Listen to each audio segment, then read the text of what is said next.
From the National Newsroom of the Canadian Press, I'm David Augustine.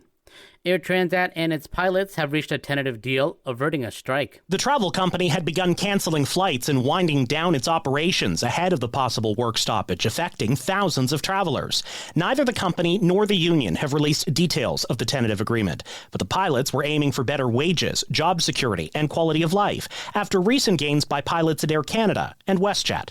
This showdown came at a particularly fraught time for Transat. It is struggling to maintain a large debt load, fend off a coup attempt from an activist investor, and turn an annual profit for the first time since 2018.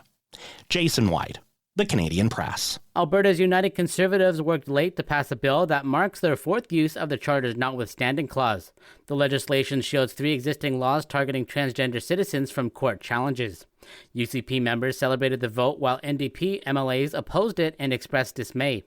The laws involve school pronoun rules, a ban on transgender girls in female sports, and restrictions on gender-affirming care for youth.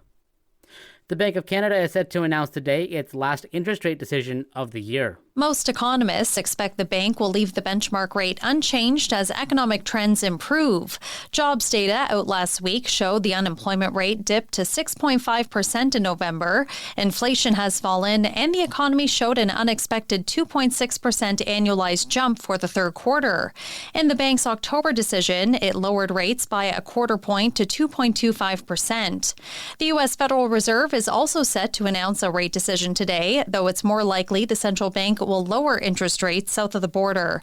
Michelle Zedekian, The Canadian Press. Governor General Mary Simon says she hopes the return of priceless Inuit items from the Vatican collection will inspire the return of more artifacts, noting they were separated for too long from the Indigenous communities to whom they belong. Here's Canadian Press reporter Lisa Laporte. The pieces returned to Canada this week include a kayak that's more than a century old.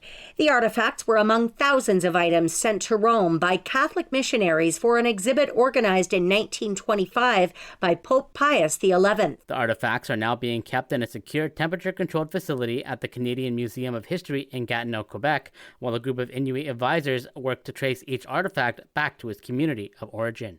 And in entertainment, Canadian classic rock trio Triumph are hitting the road for a 50th anniversary tour.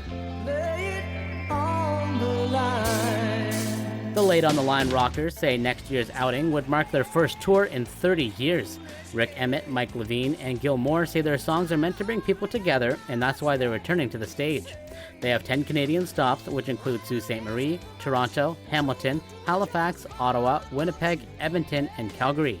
Tickets go on sale on Friday on the Live Nation website. This is the Canadian Press. In sports, there are only 4 games in the NHL tonight, including one in Calgary, where the Flames will aim to stretch their win streak to 4 when they host the Detroit Red Wings. Elsewhere, the Chicago Blackhawks entertain the New York Rangers, the Florida Panthers visit the Utah Mammoth, and the Seattle Kraken host the Los Angeles Kings.